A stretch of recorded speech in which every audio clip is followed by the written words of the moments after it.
जेवण म्हणजे फक्त पोटभरणं नसून ते चविष्ट आणि आरोग्यदायी हवं. म्हणूनच साई जीवन कोल्ड प्रेस्ड ऑइल बनवलंय सर्वोत्तम शेंगदाण्यांपासून. ना केमिकल्स ना उष्णता, झिरो कोलेस्ट्रॉल आणि ट्रान्सफॅट फ्री. प्रत्येक थेंबात शुद्धता, चव आणि आरोग्य.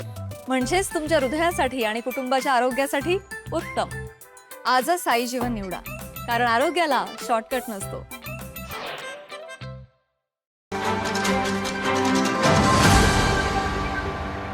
आज या ठिकाणी शिवसेना युवासेना जिल्हाध्यक्ष श्री रोहन निर्मळ यांनी फॅन्सी नंबरच्या प्रक्रियेमध्ये जी फसवणूक झालेली आहे आणि त्या संदर्भात त्यांनी एक अर्ज दिलेला आहे.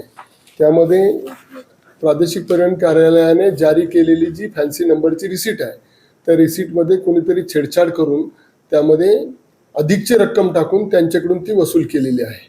या संदर्भात चौकशी करून संबंधित व्यक्तींवर योग्य ते कायदेशीर कारवाई केली जाईल.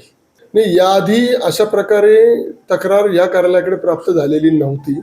आज ती पहिल्यांदाच प्राप्त झालेली आहे की कोणीतरी त्या रकमेवर 7,500 समजा नंबर असेल तर संबंधितांकडनं 15,000 रुपये घेतलेले आहेत. अशा प्रकारची ती तक्रार आहे. यापूर्वी अशा प्रकारची तक्रार कुणीही या कार्यालयाला दिलेली नव्हती.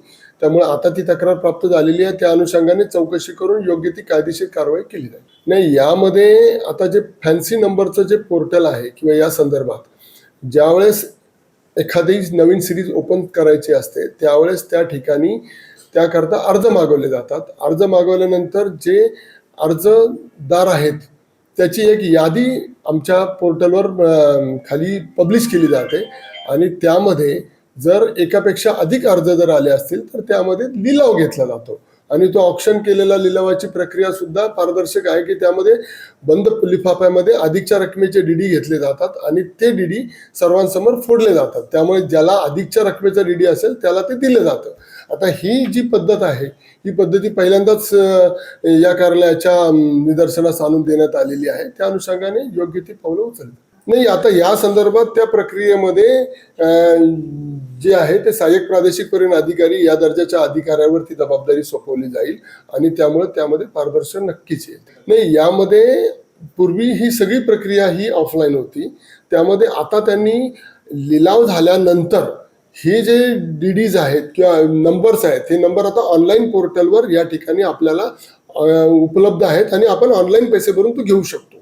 तर आम्ही ऑलरेडी या संदर्भात परिवहन आयुक्त कार्यालयाकडून प्रोसेस सुरू आहे की ही संपूर्ण प्रक्रिया जी आहे ती डिजिटल ऑप्शन व्हायला पाहिजे, म्हणजे ऑनलाईन ऑप्शन व्हायला पाहिजे.